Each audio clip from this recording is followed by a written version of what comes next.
septiembre 24 de este 2017 de la era cristiana. Estos son The Talk Files todas las semanas desde New York. Y hago énfasis en la fecha 24 de septiembre de 2017 de la era cristiana, porque es que dependiendo de cuando uno empiece a contar, la fecha cambia. Por ejemplo, este 20 de septiembre empezó el nuevo año judío, Rosh Hashanah. Feliz Rosh Hashanah a todos mis amigos semitas. Y es el año judío 5778. 5778.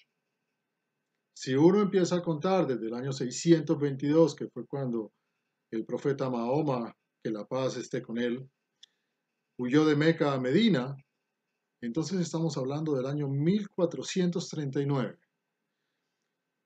Todo eso puede encajar bien porque resulta que la Biblia judía, la Torá, de la cual los cristianos se han apropiado, dice que este año, 5778, el Rosh Hashanah judío, se empieza a contar desde el momento de la creación, desde el momento en que el universo fue creado en su totalidad, y el cual se creó, como todos conocemos en la tradición judía, en 7 días.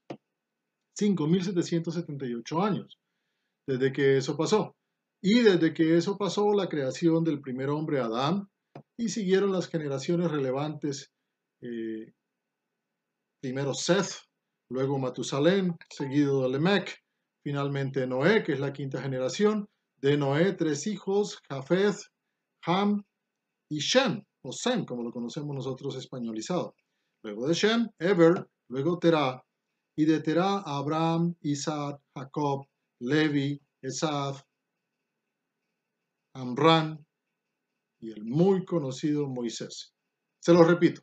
Adán, Seth, Matusalén, Lemec, Noé, Shem, Eber, Terah, Abraham, Isaac, Jacob, Levi, Esaf, Amran, Moisés. Moisés, que es el salvado por las aguas. Ya vamos a ir. Hasta ahí la historia parece convincente porque además nosotros no contamos desde esa época, nosotros contamos desde otro incidente que puede haber o no haber pasado, que es la existencia del nacimiento de alguien al que ya conocemos como Jesús y que por todo su martirio se transformó en el famoso Cristo y que todos creen que se llama Jesús Cristo. Su nombre original en latinizado es Joshua. Muy bien. Desde ese momento, que tampoco se sabe claramente cuándo fue, porque la historia dice que un monje que se hacía llamar a sí mismo Dionisio el Ingenuo cometió un error cronológico y en vez de decir que la muerte de Jesús fue a los 33 años, parece ser que era a los 36. O sea, hay un desfase de 3 años en varias versiones oficiales, lo cual todavía no podemos establecer ni estableceremos nunca por qué. Porque no tenemos el cuerpo del delito. Jamás hemos podido tener acceso al cuerpo del difunto Jesús. Si hemos de creer la tradición, está en el cielo en alguna parte, pero los satélites todavía no lo detectan. Ahora, viene otro problema. Si hemos de creer la historia judía, hebrea, semita, de la creación del mundo con Adán como primer hombre existente hace 5778 años, entonces, ¿cómo podemos explicar que nuestros amigos asirios estén celebrando el año 6767? 6767 celebran los asirios. Aquí está esta carroza que lo testifica, una carroza que ellos armaron para la celebración en Chicago. Y esta otra fotografía de la gente marchando en Irak, por la misma causa, la celebración del nuevo año asirio que ellos conocen como Akitu en términos familiares.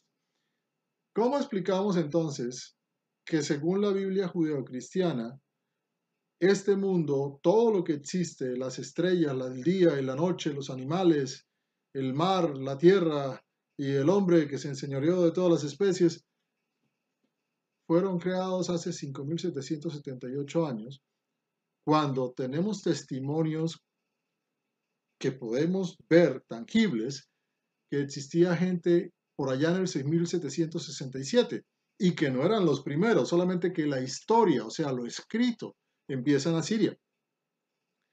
Asiria es un país que ya no existe, un imperio que ya no existe. Pero antes de los asirios vivieron los sumerios.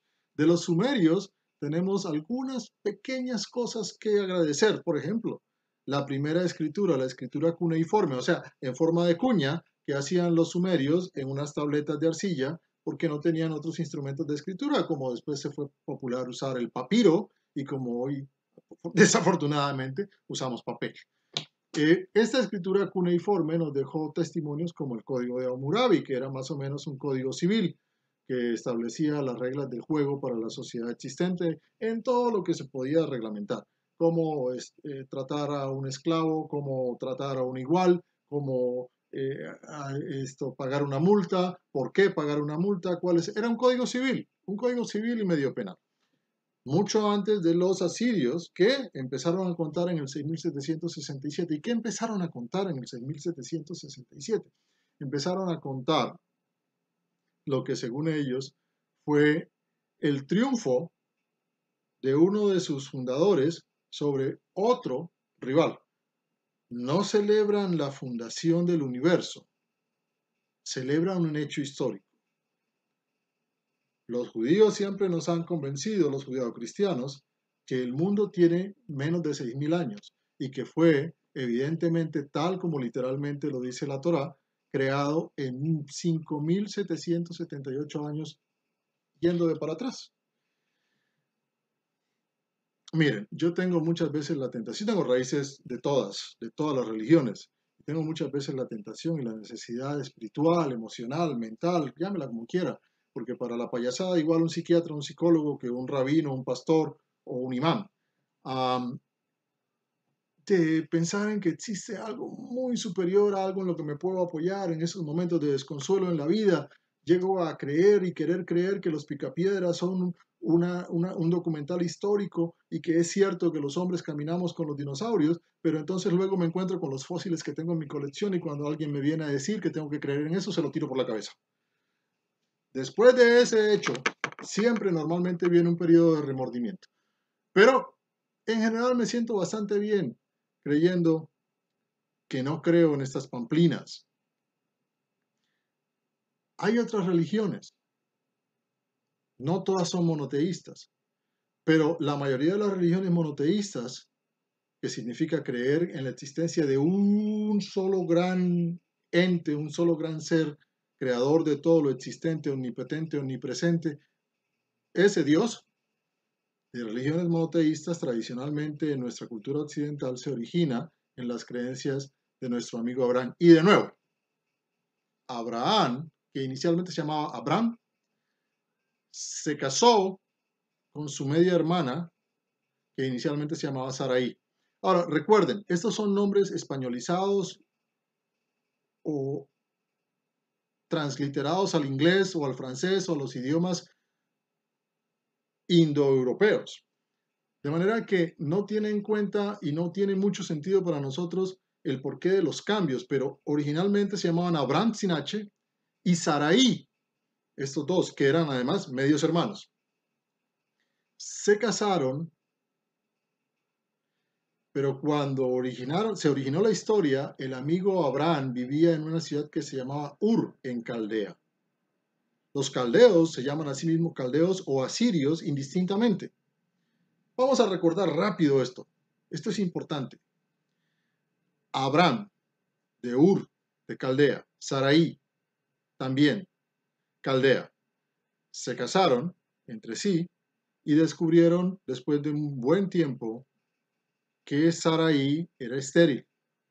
Pero acuérdese, los idiomas que hablaban en aquella época los humanos eran originados de lo que se conoce como la lengua humana, o sea, el idioma original de todos los humanos de acuerdo también a la literatura judeocristiana, y que era el idioma que conservaron los descendientes de Adán, entre los más prominentes descendientes de Adán, Noé, Shem, Eber y Abraham. Abraham, hijo de Terá, padre de Isaac, abuelo de Jacob. Jacob, el hombre que batalló con Dios o con el ángel, depende de cómo usted lo quiera ver, y lo venció. Este vencedor de Dios o del ángel o de un hombre muy poderoso fue el que dio origen a través de aparearse, de casarse con 4 esposas, 2 de ellas de muy buen linaje semítico y otras 2 de otros orígenes, y produjo 12 hijos, que son los originarios de las 12 famosas tribus israelitas. Una de ellas, la de Levi, que es de la que descienden todos los levíticos, o sea, todos estos vividores del mundo entero que se hacen llamar a sí mismos sacerdotes. De ahí, del amigo Levi, vino Esaf, luego Amram, y de ahí Moisés. Moisés era hijo de Amram y hermano de Aarón y de Miriam. No se pierda todavía y no cambie todavía el canal. Esto tiene un sentido, ya lo van a ver. Moisés, como ustedes saben, fue el que, por comisión de su Dios, que en ese entonces se hacía llamar a sí mismo Yahweh, fue donde el faraón egipcio, que supuestamente tenía bajo su yugo a los israelitas, y le pidió que los dejara partir por orden de su Dios. Toda esta historia es muy larga, todos lo conocen. Se hizo un famoso éxodo, se fueron allá huyendo del faraón después de las 12 plagas. Abraham tocó y tocó y tocó y tocó la playa del Mar Rojo y no se abrió. La historia dice que sí se abrió y que un viento fuerte pasó y que por allí cruzaron los israelitas y que luego cuando pasaron las tropas del faraón se ahogaron. La realidad es que nosotros todos sabemos, especialmente los que estamos en el medio de la producción de comedia, que es una cosa que nos fascina, que los mejores narradores de historias y sobre todo de chistes y de bromas de todo orden son precisamente nuestros amigos judíos. Así que lo más probable que haya pasado ahí es que Abraham le dio 1, 2, 3 veces, el mar no se abrió y como el mar no era tan grande, se devolvió ante sus compatriotas y les dijo, ¿sabe qué? Vamos a tener que dar la vuelta, pero alguien escribe una historia mejor porque esta sí realmente que no tiene chiste. Bien, Abraham, el amigo Abraham, cuando llegó a Egipto, lo hizo huyendo como todos los migrantes del hambre. Había gran hambruna en Caldea. Y decidió irse con su mujer y con su sobrino Lot. Lot era hijo de Aram. Aram, hijo de Terá. Terá, padre de Abraham y Aram. Se fueron hacia el sur y luego de unas disputas por tierras, Abraham se fue hacia el sur y Lot se fue hacia el norte. Lot muy cerca de donde quedaba Sodoma y Gomorra. Abraham hacia Hebrón. Recuerden la historia para que sigan pensando bien en el tema. Abraham viene hacia Egipto y le advierte a Sarai que por favor le diga a todo el mundo que es la hermana, lo cual es verdad, pero que omita el pequeño detalle de que son marido y mujer porque teme que por su inmensa belleza él termine asesinado. Cuando el faraón se deslumbra con la belleza de Sarai, dice la leyenda, la lleva a vivir en el palacio y luego una cantidad de plagas caen sobre él cuando se da cuenta de que resulta que le habían armado conejo y la señora en realidad estaba casada. Decide decir, mire, yo no quiero problemas acá, parece que hay alguien muy furioso, un tal Yahweh me está acosando, aquí le devuelvo a su mujer, tome todas las cosas que le di y lárguese de mi tierra, lo cual Abraham hace. Se va. Dice después la leyenda que pasados ya muchos tiempos, Abraham ya estaba sobre los 100 años, Sarai sobre los 90, deciden tratar de solucionar el problema de la descendencia. Así que de esa estancia en Egipto le quedó a Abraham un grupo de esclavos o de sirvientes, o como ustedes prefieran acomodar la historia. Una de ellas, una mujer muy hermosa, que era algo así como la ama de llaves de Sarai, se llamaba Agar. Era una mujer joven y era una mujer fértil. Así que Abraham, con el consentimiento y ante la insinuación de su esposa, decide tener sexo con Agar y como resultado de esa relación sexual con la ama de llaves de su esposa, nace Ismael o Ismael, que después será el padre de la nación de los ismaelitas, porque su padre, Abraham, después finalmente es bendecido, dice la Biblia, con la posibilidad de tener descendencia directa con su legítima esposa Sarai. Y de esa bendición nace Isaac. 14 años después, de Ismael haber nacido, nace Isaac. Sarai decide entonces que su hijo no va a compartir la herencia con Ismael, por lo cual le dice a Abraham que tiene que deshacerse de la señora ama de llaves junto con su niño. Y lo hace, lo envía al desierto, eh, donde según la leyenda también se aparece el ángel Gabriel, San Gabriel, arcángel, llámelo como quiera también. El hombre se llamaba Gabriel. Y le dice a Agar que no se preocupe, que él la va a proteger, que él la va a conducir y que su hijo Ismael va a ser el padre de una gran nación. Después, mucho tiempo después, Agar encuentra una esposa egipcia para Ismael y de ahí nacen los ismaelitas, que supuestamente conocemos nosotros como la nación árabe de hoy. Ahora, volviendo atrás, una vez Abraham y Sarai poseen descendencia, sus nombres cambian, pero no cambian en el sentido en que nosotros los vemos en español o en inglés. Esa H intermedia no es tan simple, ni ese cambio de la I por la H en Sarai, ahora a Sara, tampoco es tan simple. Resulta que, recuerde, este es un idioma completamente diferente sin vocales. Y entonces el cambio de un solo carácter cambia el sentido de toda la palabra. En el caso de Abraham, cambiar de Abraham a Abraham significa cambiar de ser un caldeo común y corriente, ahora en este idioma arameo hebreo, a cambiar ahora a ser el padre de todas las naciones, Abraham. Y Sarai, de significar el nombre ser pendenciera, porque al parecer era una mujer bastante pelietas, Sarai, cambiar Sarai por Sara, con H, significa ahora cambiar de ser la peleonera del barrio a la princesa, esposa del padre de todas las naciones. Ese es el origen del cambio de estos dos nombres. Muy bien, para resumir el cuento entonces, de allí vienen las grandes separaciones de estas dos naciones. Por un lado Isaac y por el otro lado Ismael. Y dicen los cristianos y dicen los judíos que todas las naciones vienen de la misma rama, de Adán, Seth, Matusalén, Lemec, Noé, Shem, Eber, Terah. Y que básicamente pueblos como los asirios, los cananeos y otros muchos son descendientes de este linaje.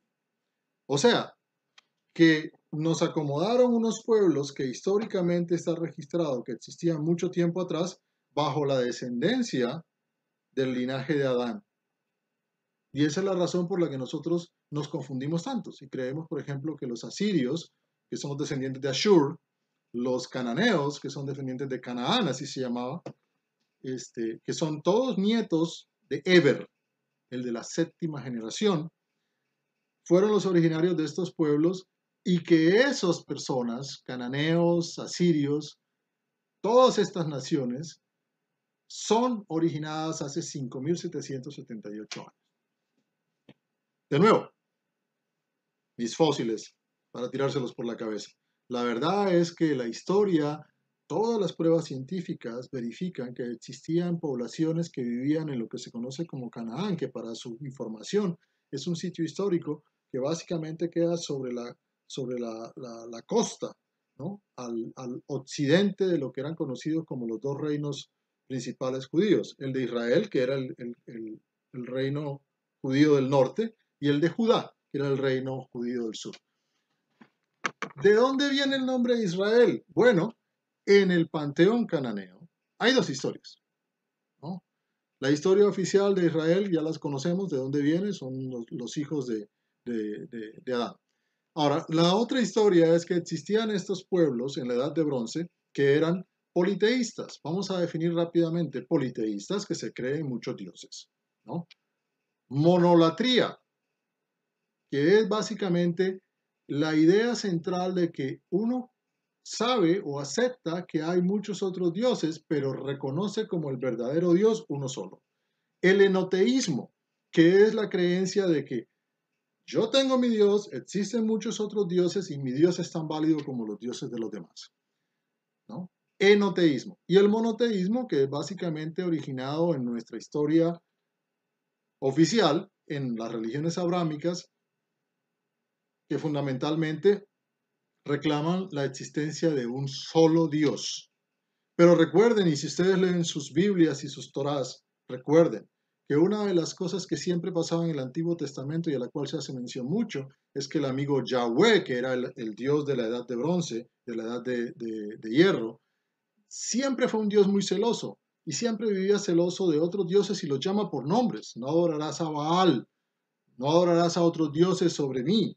Yo soy el único Dios, con lo cual explícitamente estaba reconociendo que existían otros entes que se hacían llamar a sí mismos dioses, que eran parte de un panteón. Ahora, Yahweh murió. Yahweh desapareció en la historia.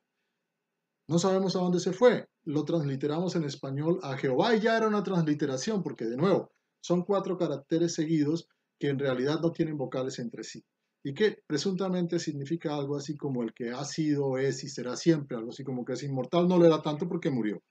Después de Yahweh, encontramos entonces que se entronizó en el reino del norte a un par de dioses que eran casados.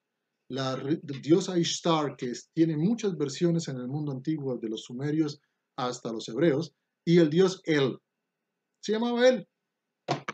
De ahí viene el vocablo, según muchos académicos, de Israel, que no tiene nada que ver con la descendencia de Adán. ¿Y por qué tiene toda esta importancia en el 2017, en el inicio del año nuevo judío de Rosh Hashanah? ¿Y qué tiene que ver, Daniel, todo esto con lo que nos está pasando? Bueno, mientras nosotros estamos hablando aquí, pasan muchas otras cosas. En muchos rincones del Internet, por ejemplo, están pasando cosas como...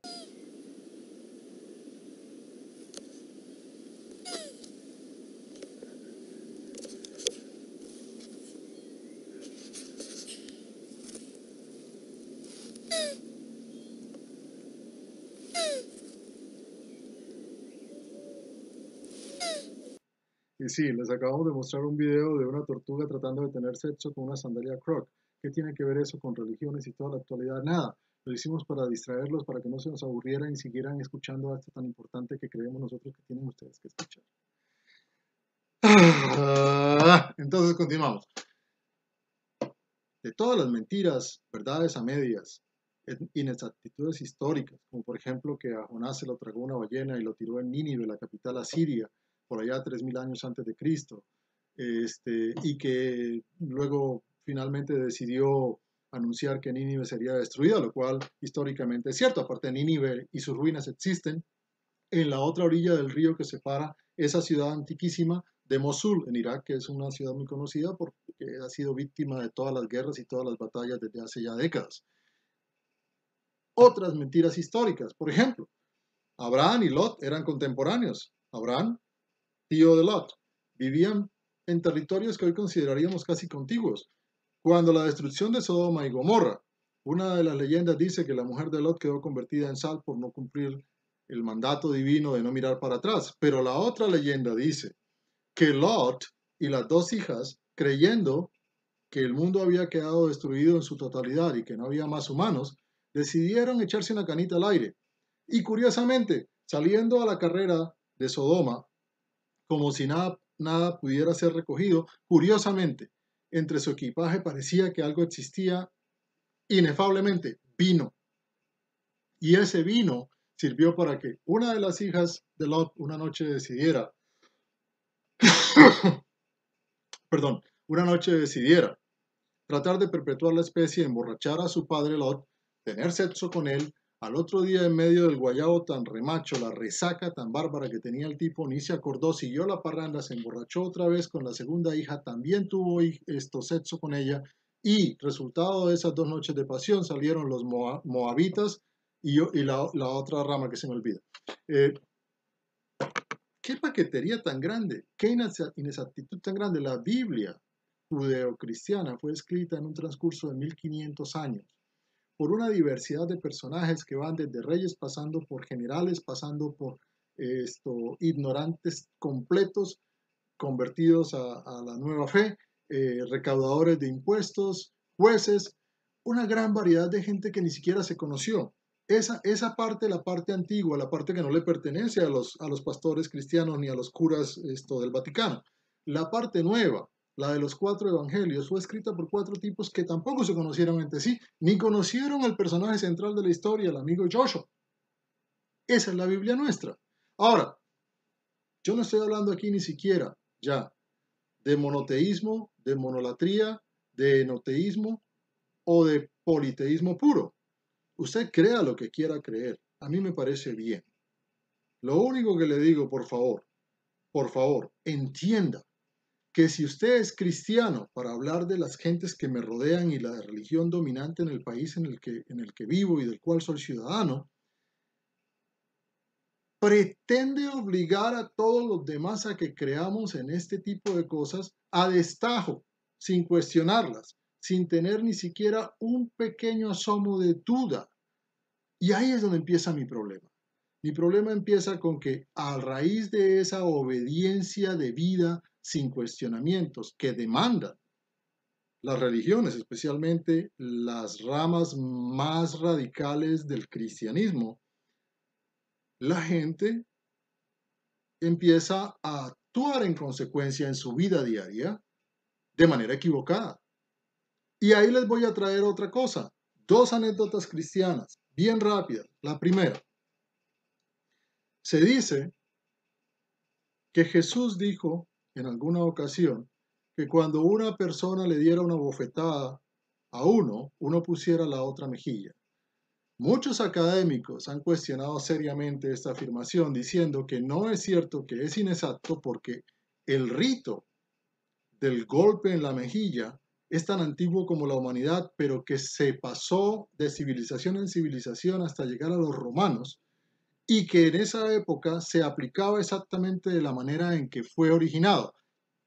Si usted me golpea en la mejilla con el reverso de su mano derecha, yo le pondré la otra mejilla. Y ustedes me van a decir, ¿la misma pendejada? No.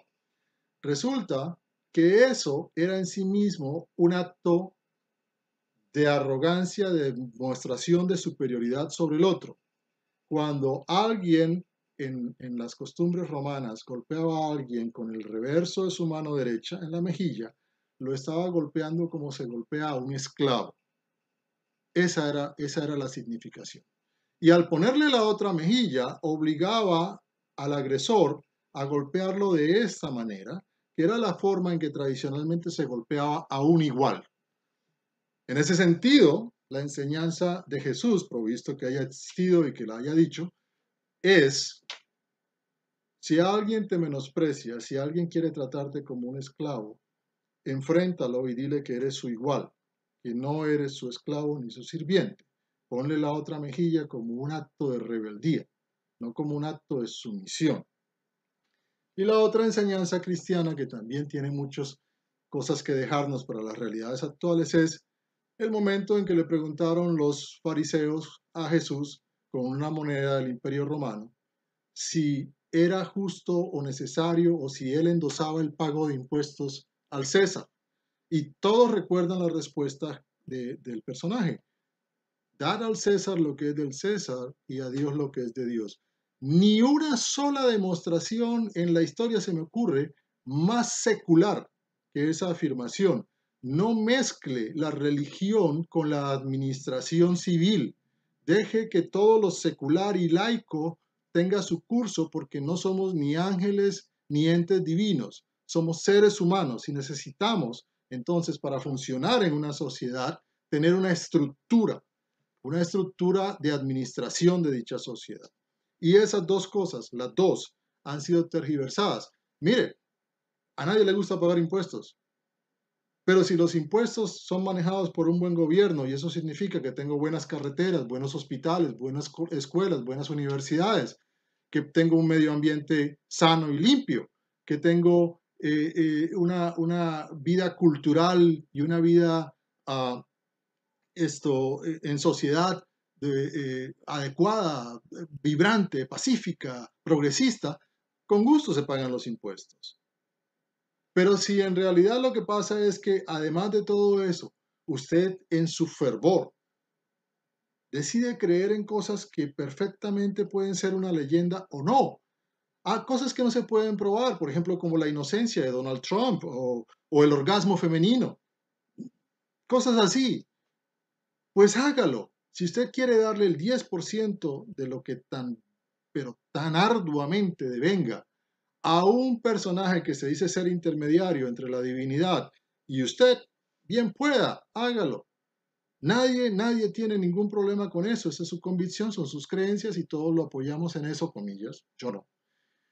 Pero, por favor, no pretenda convertir la administración de negocios, que significa la administración de un gobierno, con cosas que tienen que ser pero tan escrupulosamente manejadas y pero tan transparentemente manejadas, que afecta la vida de todos nosotros en un acto de obediencia sublime, sumisa, de una manera casi abyecta, y mucho menos.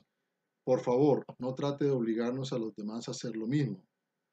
Porque cuando eso ocurre en una sociedad, tenemos entonces gobiernos como la teocracia iraní, o como la teocracia norcoreana, o como fue en algún momento la teocracia japonesa, donde creían que sus emperadores eran dioses. No estamos nosotros en ese tipo de sociedad.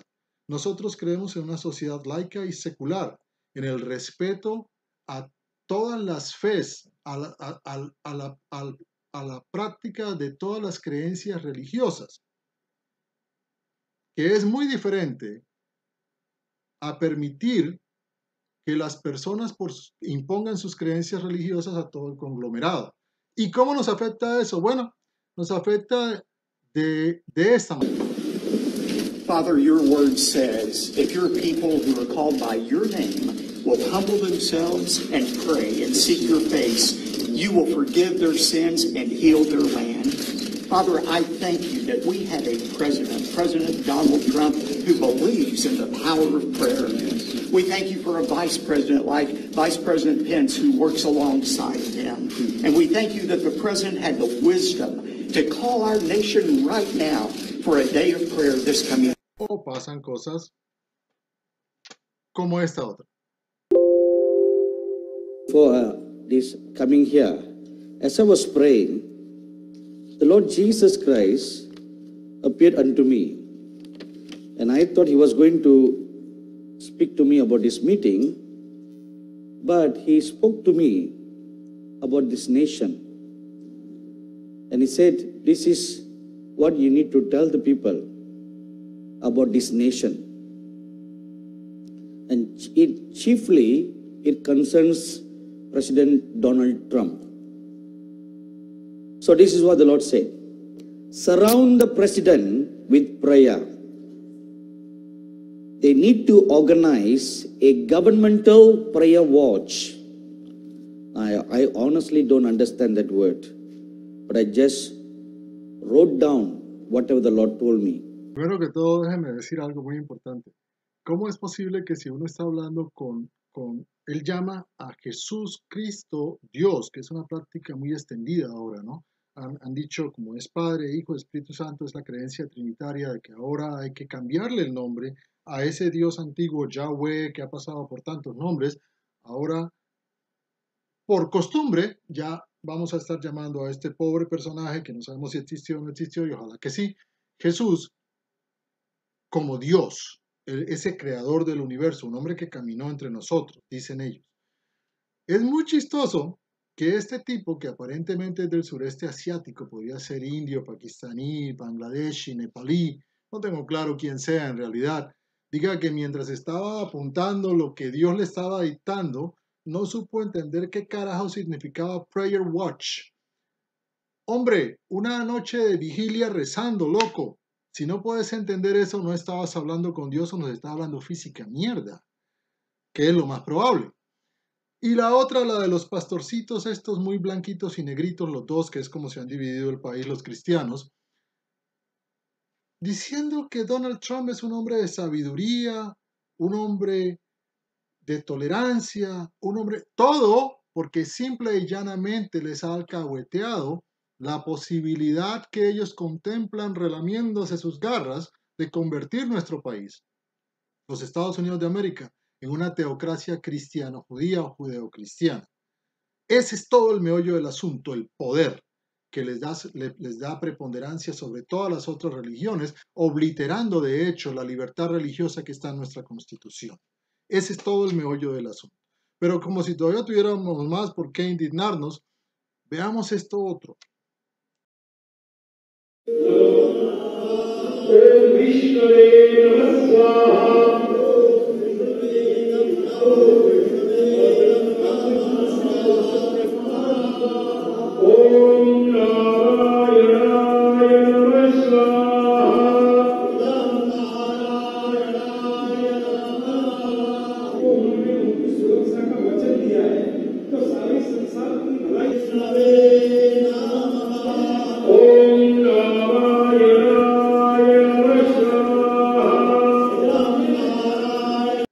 Es increíble observar cómo el fanatismo religioso y los odios que las religiones, que supuestamente son instituciones, estructuras formadas para el bienestar del ser humano, para mejorarlo, para mantenerlo de alguna manera bajo control, impidiendo que esa naturaleza salvaje que tenemos todos los animales emerja y poder mantener esta cosa que queremos llamar civilización, se presta para algo tan tenebroso como esto. Los hinduistas en Mumbai, en la India, haciendo una ceremonia para que Donald Trump fuera favorecido por los dioses hindúes.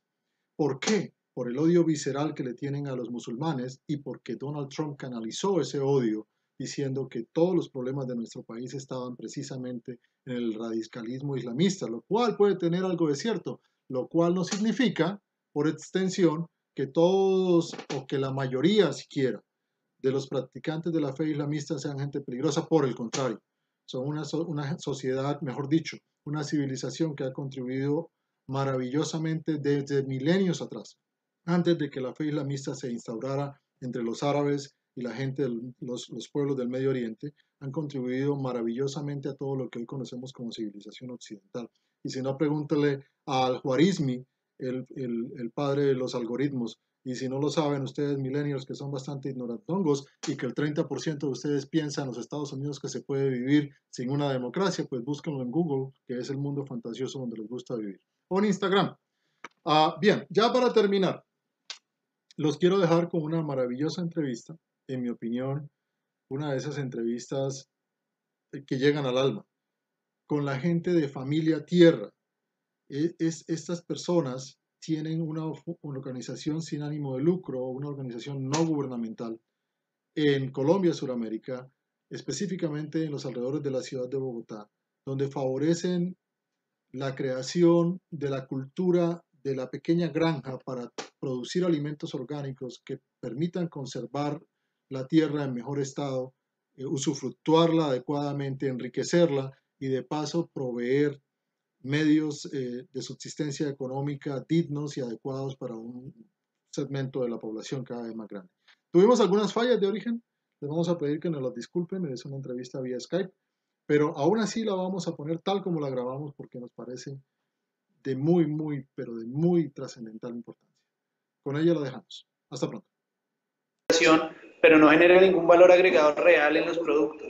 Nosotros estamos implementando algo que se llaman sistemas participativos de garantía, que involucran de nuevo esta visión horizontal de la que hablaba Jaime en cuanto a que nuestros certificadores son los consumidores mismos que visitan nuestras fincas y aplicando un protocolo que involucra desde la revisión de variables como el manejo de la semilla, la igualdad de género en las actividades de la finca, el manejo de suelos, el manejo de aguas, el manejo de desperdicios. Luego de surtir todo un protocolo, nos visitan a la finca consumidores, usuales consumidores de restaurantes, de escuelas de gastronomía, de consumidores de hogares, y ellos dan el toque final de esta certificación, haciendo, digamos, la auditoría directamente y generando un proceso además, digamos, de confianza, de fidelización, de alianza, mucho más directa entre productor y consumidor. Este sello fue premiado como una de las 15 iniciativas más innovadoras en el mundo por la FAO en el año 2014, ahora estamos escribiendo un libro que involucra cómo operativizar los sistemas alimentarios sostenibles, que es cómo producimos alimentos, cómo los transformamos, cómo agregamos valor, cómo los comercializamos, cómo certificamos y cómo hacemos de esto todo un proceso sostenible en el marco de una economía de la agricultura familiar y de la pequeña escala. Uno de los grandes problemas de este tipo de iniciativas que se han vivido en todas partes, aquí los hemos vivido en el estado de New York, lo hemos vivido repetidamente, es precisamente la sostenibilidad económica. ¿Cómo lograr que el pequeño productor o redes de pequeños productores puedan competir con monstruos que tienen economías de escala y que evidentemente con ello representan una gran amenaza a los sobrecostos en los que incurren los pequeños productores por falta precisamente de esa logística? ¿Cómo se hace? Bueno, ahí es bastante complejo. Para nosotros, como pequeños productores, sí tenemos unos sobrecostos ineludibles, ¿sí? ¿Qué hacemos nosotros? Nosotros básicamente acordamos con nuestros clientes los precios. O sea, en este momento los clientes nuestros son de alto poder adquisitivo. No tenemos manera de llegar con un producto orgánico a grandes poblaciones. Esa es la gran realidad. Nosotros partimos no de un negocio, sino de una forma de vida. O sea, yo vivo en mi finca.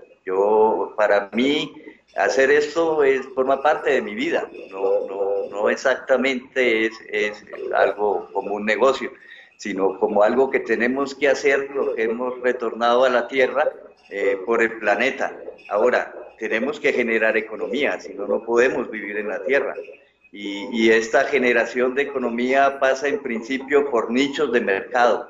Y lo que buscamos es acceder a esos nichos de mercado que valoran lo artesanal, que valoran lo pequeño, que valoran lo local, que valoran lo orgánico y que valoran lo que hacemos por la naturaleza, que es para nosotros la primera economía y a la que hay que cuidar. Entonces, todos nuestros productos tienen un pequeño margencito para retornar a la tierra, para que la tierra también tenga su utilidad y pueda ser cuidada.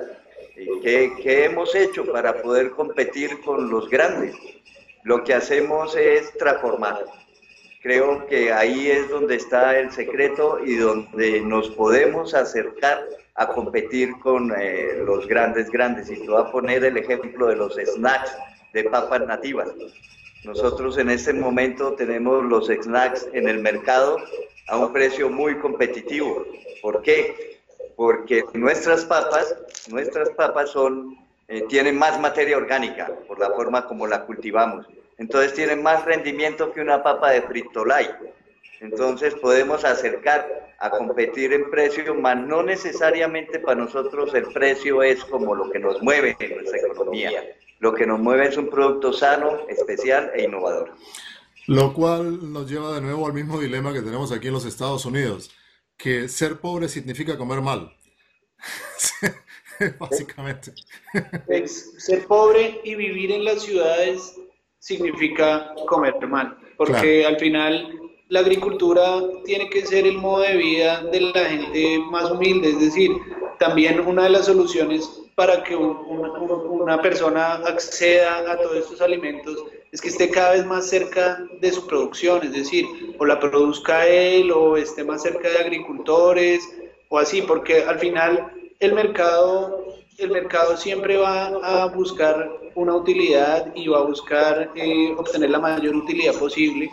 Para ese sector de la población, lo que nosotros hacemos usualmente es siempre dar esa opción de producir sus propios alimentos en casa, de cultivar sus propias semillas, sus propios alimentos, de tal manera que accedan a ellos de manera directa.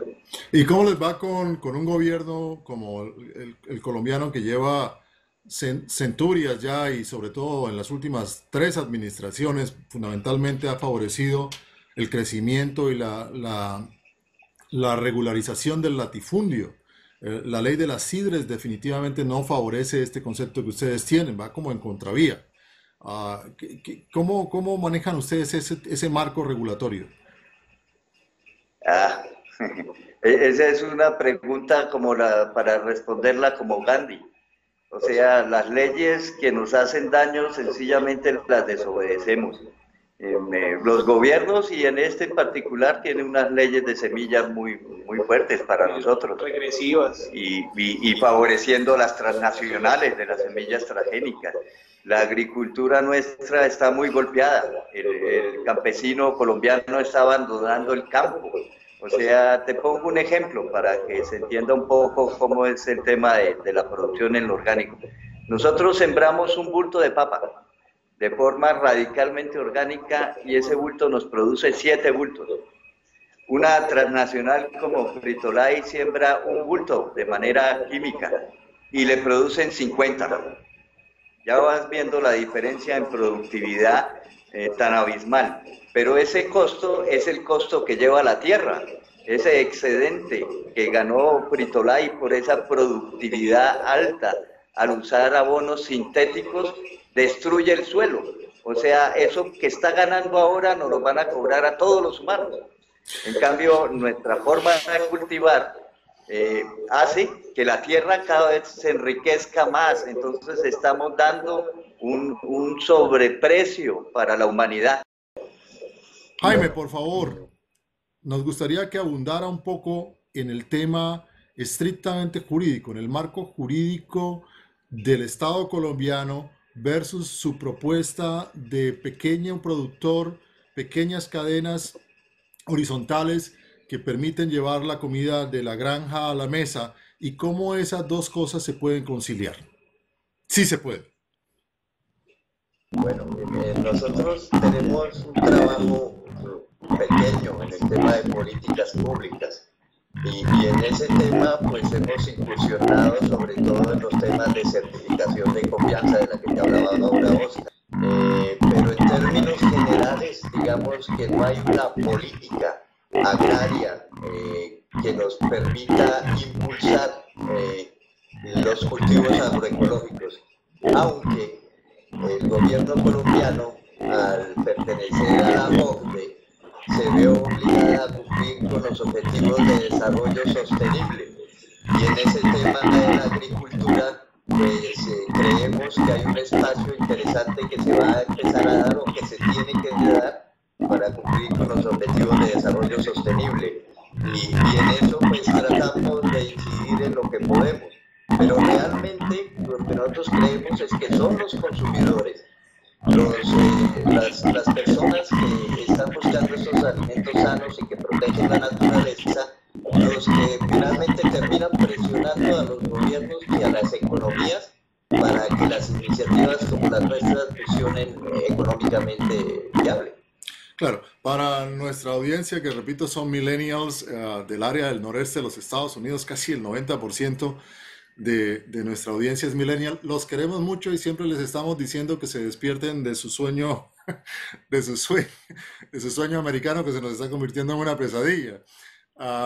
Pero hay que entender también que nuestra audiencia no conoce muy bien los pormenores de las cosas que pasan en los países de orígenes de sus padres, de sus abuelos.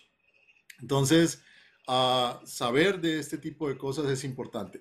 ¿Cómo puede, si quiere, un millennial clase media que vive en New York involucrarse, tener alguna interacción con ustedes, ayudar a contribuir?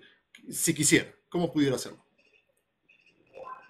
Bueno, pues incluso hacemos algunos intercambios con personas de otros países. Actualmente nos encontramos escribiendo una guía para, como te digo, operativizar sistemas alimentarios sostenibles. Esto se trata de cómo, con la experiencia de profesionales de varios países, de varias lenguas, podemos construir propuestas con un impacto local, pero a la vez un impacto global, mostrando que los modelos de producción sostenible pueden llegar a ser mucho más rentables y mucho más eficientes que la agroindustria de los alimentos. A ver, reformulo nuevamente la pregunta. Más prácticamente, ¿a dónde los pueden contactar? A ver, esa es la pregunta. ¿Cómo los pueden contactar? ¿Cómo se pueden involucrar con ustedes? Y lo vamos a poner aquí en pantalla su sitio de Facebook, me parece que tiene un sitio en Facebook muy bien documentado. Cualquier dato de contacto, cualquier forma, lo vamos a poner aquí en pantalla, pero por favor cuéntenos cuál es, dónde queda. O sea, si las personas quieren colaborar con nuestro trabajo, pues claro que estamos abiertos a recibir donaciones para impulsar los cultivos orgánicos, para impulsar las organizaciones de campesinos que se atrevan a cambiar sus formas de producción.